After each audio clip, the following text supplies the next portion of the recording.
The secret isn't the hot tub or the game room. If you want to charge premium prices and have guests rave about your stay, it's about creating an experience that they will remember and talk about. Let's face it, most Airbnbs are fine, but the ones that stand out in the crowd, the ones that get repeat guests with those premium rates, they feel special.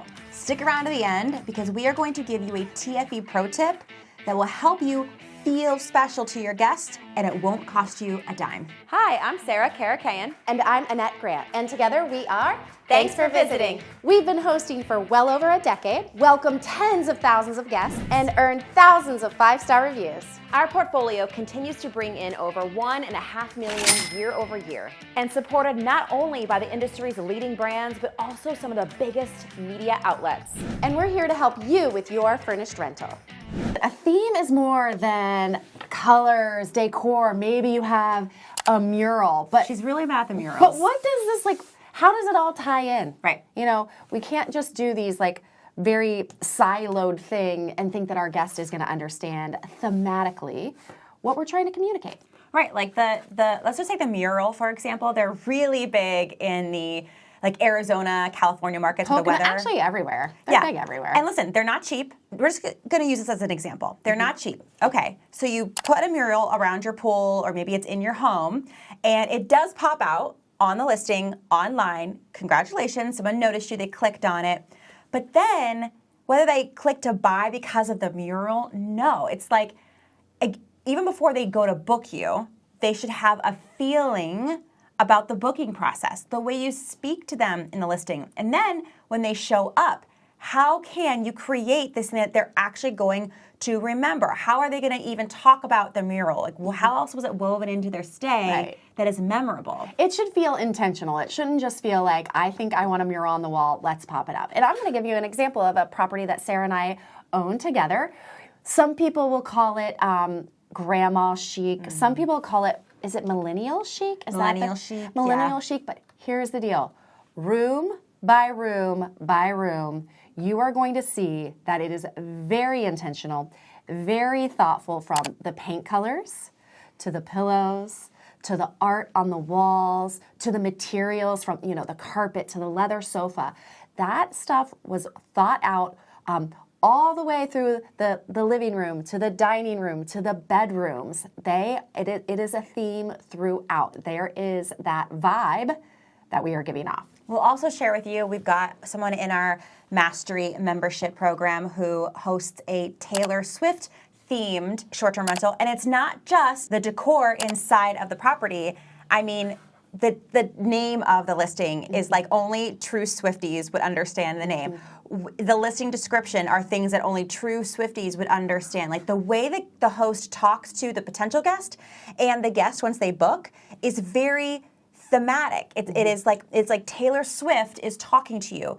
Or we have another one of our members, actually a coach inside of our program, built a mushroom house. And so it's very almost like a gnome lives there. And so everything in there is not like gnome tchotchkes. It's like, what would a gnome have inside the property to live within his little mushroom house, right? It's like all those things are very purposeful in how we communicate with the guest.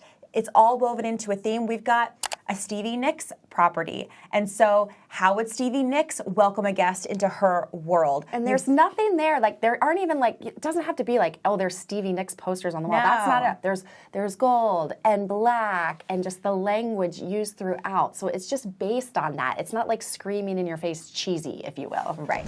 Let's first start with maybe your family-focused stay.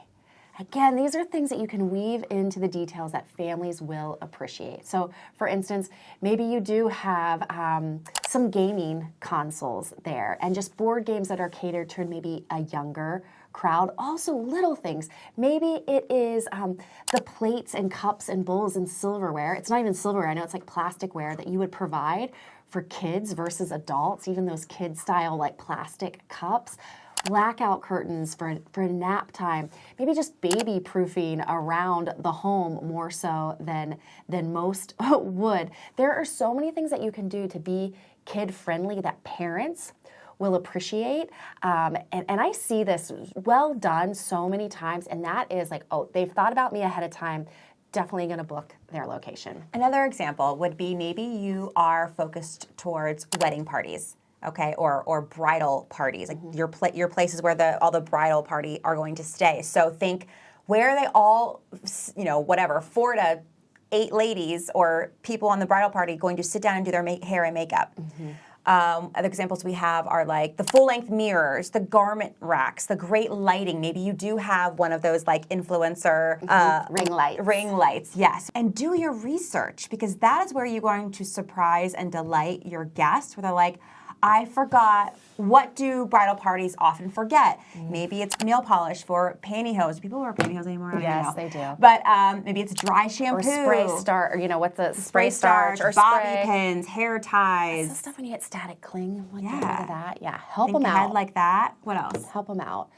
And a bridal one could also maybe double as a bachelorette, because still a lot of girls getting ready before they go out at night, just really thinking about who your ideal guest is and who's going to be staying there. And again, let's kind of compare family versus bachelorette bridal party. Like a family home might have bunk beds, and those are cool, where the bridal party is like, no, let's put 2 queen beds, or 2 sleep the same amount, but the adults don't want to be climbing in and out of a bunk bed, and that's the way that you could change up those atmospheres. Maybe you're gearing towards a potential guest who likes, you're promoting an outdoor situation. So you're promoting hikes, so you've got Ski maps, yeah. right? And you've got granola for them. You've got lots of hooks, because are they bringing backpacks? Are they bringing coats? Like having a drop zone, if you will, for the boots. Their boots have to get the mud off, so outside you have those boot scrapers. Like that kind of stuff, where you are thinking so deep into their brain, that's memorable. Not the hot tub. Not everyone has all that. Like, how do you make it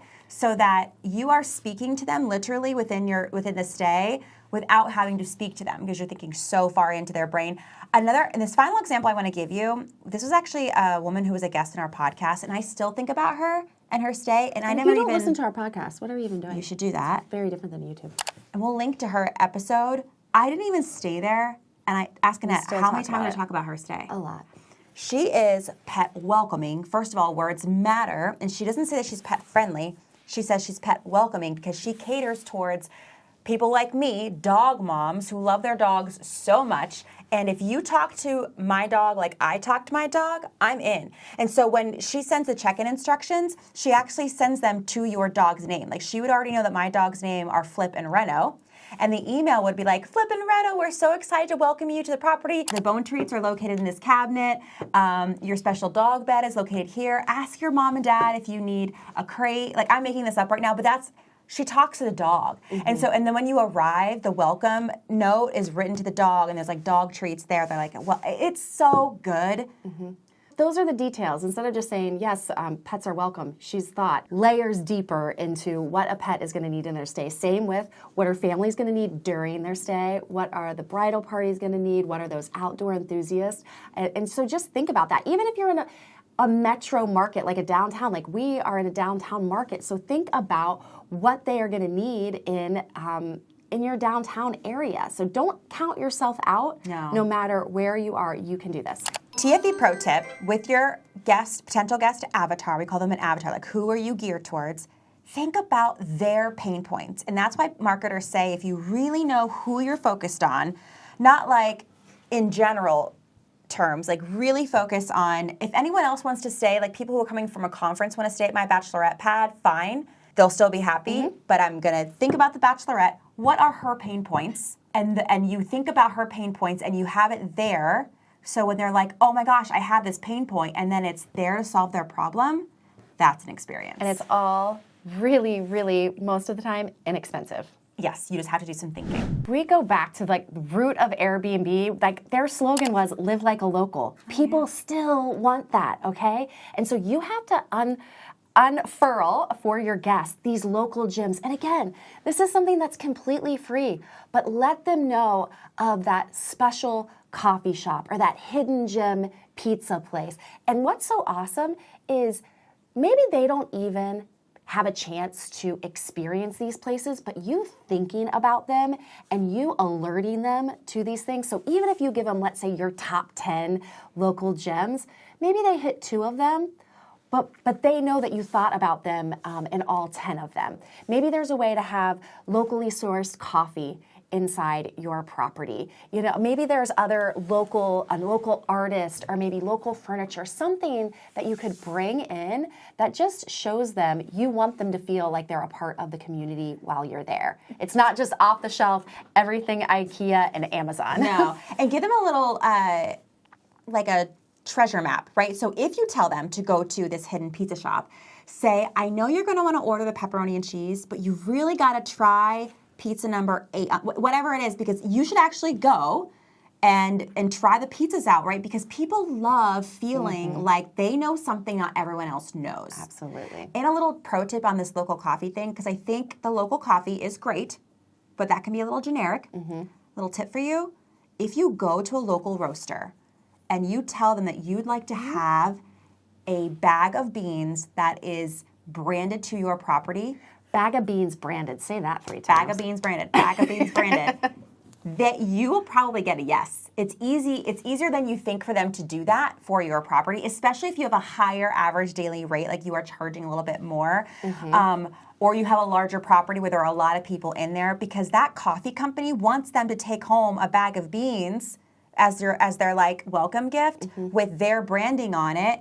And they'd be happy to co-brand it with whatever you're branded. They get these bags printed and you have a long-term relationship with them. That's how you take it to like the next level. Let's do it. And since you stuck around to the end, TFB pro tip, the no cost edition. All right, I am gonna get my script out, okay? It's and this is the upgrade, and I'm telling you this, when we said it at the beginning, like, Airbnbs are fine, meh. Notice the difference here. Just notice the difference. This is, again, this is a simple version. And it can be automated. It is automated. Yes, first of all, simple version. You do have to do some thinking at first, but then take our example and run wild with it. So instead of check-ins at 3 p.m., here's your key code. Or, hi, guest, we're so excited that you are going to be arriving in 3 days. Check-ins at 3 p.m., here's your key code. No. When you welcome them to your property with messaging, it should be, welcome to your cozy mountain escape. We've stocked the kitchen with local coffee. Brew a cup and enjoy the view from the porch. The best time to see sunset is at 7:56. Your key code is 1234. Let us know if you need anything. Like, already giving them, like I said, a little hidden gem that if they didn't look deeper, if they didn't know the secret, they would never have found it. That gets them excited. And this messaging, again, like Sarah said, it's time in the beginning. And then it's there for each and every guest for you to like compound effect of understanding who you're talking to. And what's great is like you can start with your welcome message, then you can go to your mid-stay message, to your checkout messages. So this is what we see too. Slow and steady wins the race. Just do one thing at a time. Think about how you can up-level their stay at every corner in your house and at every corner of that messaging also. So remember, this isn't about spending more money. This is about spending time and being thoughtful and thinking of your guest. So I want you to kind of like recalibrate and think, I'm going to create an experience, and it's not just about what can I add amenity-wise. It's like, how can I now accentuate all of the amenities that I have and all the hard work that I put into my property? What's one thing that you can do this week to make a simple change? I'll make a suggestion for you.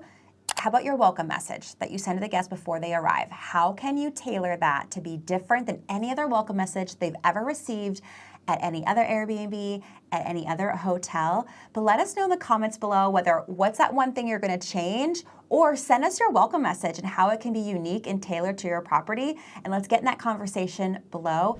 If you wanna take it a step further and learn how to optimize your listing to make it unique and stand out by checking out what your competitors are doing and doing a complete pivot and doing something different, check out the video on how we recommend you do just that. And with that, I am Sarah Karakayan. I'm Annette Grant, and together we are Thanks for visiting.